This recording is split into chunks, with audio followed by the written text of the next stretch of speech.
واقعہ سلطان صلاح الدین ایوبی قسط نمبر 223 اپنا اسلامک اسٹوڈیو۔ ناظرین، فوج کے کوچ کا وقت آ گیا ہے۔ یہ ظاہر کیا جائے گا کہ فوج روزمرہ کی طرح تربیت اور مشق کے لیے جا رہی ہے۔ ان ہدایات کے بعد اس نے کہا، ہمارے عیش پرست اور ایمان فروش بھائی اسلام کی تاریخ کو اس موڑ پر لے آئے ہیں جہاں تمہارا اپنے ہی عزیزوں کے خلاف لڑنا تم پر فرض ہو گیا ہے۔ کیا کسی نے کبھی یہ سوچا تھا کہ میں اپنے پیر و مرشد سلطان نور الدین زنگی مرحوم کے بیٹے کے خلاف لڑوں گا؟ مگر صورت یہ پیدا ہو گئی ہے کہ بیٹے کی ماں بھی مجھ سے لڑ رہی ہے کہ اس کا بیٹا ابھی زندہ کیوں ہے۔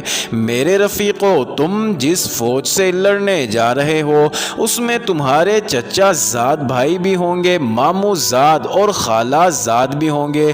مجھے 2 بھائی ایسے بھی اپنی فوج میں نظر آئے ہیں جن کا ایک بھائی ایمان فروشوں کی فوج میں ہے۔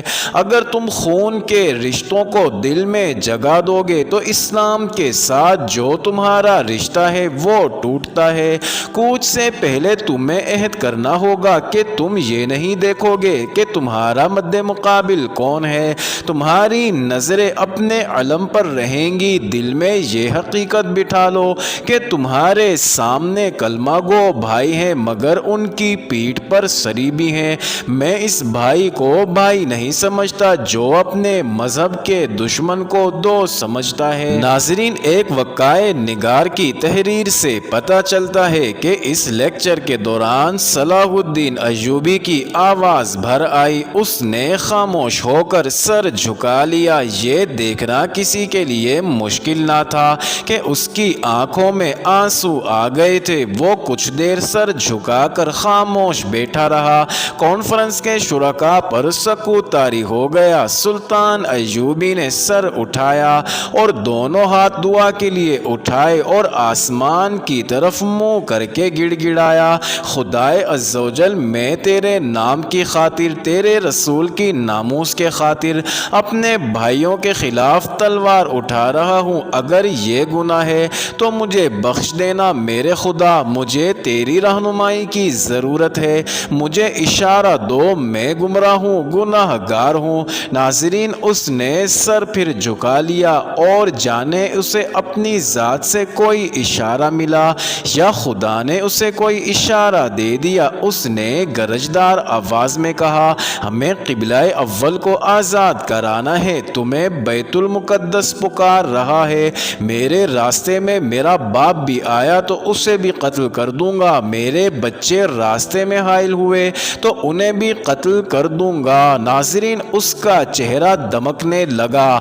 جذباتیت کا غلبہ ختم ہو چکا تھا۔ وہ پھر وہی صلاح الدین ایوبی بن گیا جو صرف حقائق کے متعلق مختصر سی بات کیا کرتا تھا۔ اس نے کمانڈروں کو بتایا کہ 2 روز بعد رات کو کوچ ہوگا۔ اس نے پلان کے مطابق فوجوں کی جو تقسیم کی تھی وہ سب کو بتائی اور ہر حصے کے کمانڈر کو کوچ کا وقت بتایا۔ ناظرین، ہر اول کے کمانڈر کو ضروری ہدایات دیں، چھاپہ مار کمانڈو جیشوں کی تقسیم بتائی، پہلوؤں پر جن دستوں کو رکھنا تھا ان کے کمانڈروں کو کوچ کا انداز، راستہ اور وقت بتایا، اور اس نے سب کو یہ بھی بتایا کہ اس کا اپنا ہیڈ کوارٹر گھومتا پھرتا رہے گا۔ اس سے پہلے اس نے مصر کے راستے پر متحرک رہنے والے چھاپہ مار دستے بھیج دیے تھے اور مسافروں اور خانہ بتوشوں کے بحروب میں اس نے اپنی انٹیلیجنس کی بہت سی نفری ان علاقوں میں بھیج دی تھی جہاں ریمانڈ کی فوج کے آنے کی توقع تھی۔ ناظرین، رسد کے متعلق اسے کوئی پریشانی نہیں تھی۔ کم و بیش 1 سال تک مصر سے رسد اور کمک منگوانے کی ضرورت نہیں تھی۔ اسلحہ اور جانوروں کا اسٹاک بھی اس نے دمشق میں جمع کر لیا تھا۔ اس نے گھڑ سوار چھاپہ ماروں کو مصر کے راستے کے ارد گرد کے علاقوں میں اس ہدایات کے ساتھ بھیج دیا تھا کہ ریمانڈ کی فوج ادھر آئے تو اس پر شب خون مارنے ہیں اور اگر ضرورت محسوس ہو تو فوراً اطلاع دیں تاکہ صلیبیوں کو گھیرے میں لینے کا انتظام انتظام کیا جائے۔ ناظرین، 6 یا 7 دسمبر 1174 کی رات کو ہر اول دستے نے دمشق سے کوچ کیا۔ وہ رات بہت ہی سرد تھی، یخ جھکڑ چل رہے تھے جو جسم کو کاٹتے تھے۔ سپاہی اور گھوڑے ان جھکڑوں کے عادی ہو چکے تھے۔ ہر اول کے کمانڈر کو بتا دیا گیا تھا کہ دیکھ بھال یعنی ریکی کا جیش پہلے روانہ ہو چکا ہے۔ اس کے سپاہی وردی میں نہیں تھے، وہ مسافروں کے بھیس میں گئے تھے۔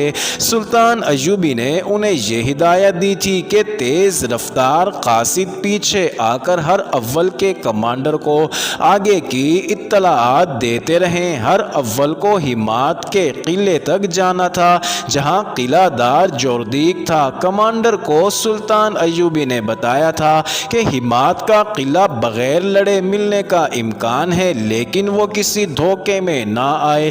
وہ قلعے سے موزوں فاصلے پر رک جائے اور دیکھے کہ قلعے والوں کا رویہ کیا ہے۔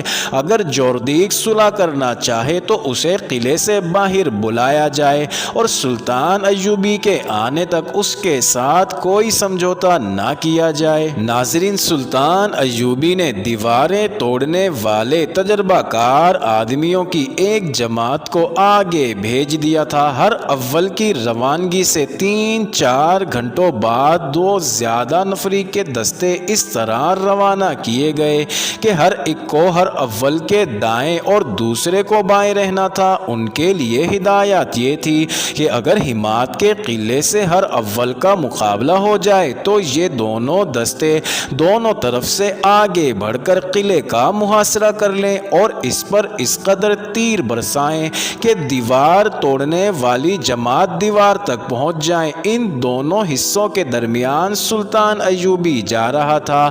ناظرین، ہر اول اور دونوں پہلوؤں کے دستے سلطان ایوبی کی فوج کا چوتھا حصہ تھے۔ اس نے باقی تمام فوج پیچھے رکھی تھی۔ اس نے کم سے کم نفری سے دشمن سے جھڑپ لینے کا پلان بنایا تھا۔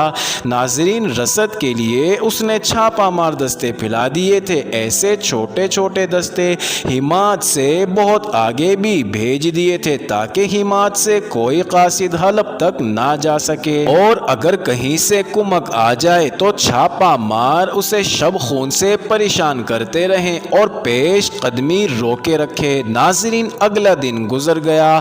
رات گہری ہو چکی تھی جب ہر اول کے دستے ہمات سے 2-3 میل دور تک پہنچ چکے تھے۔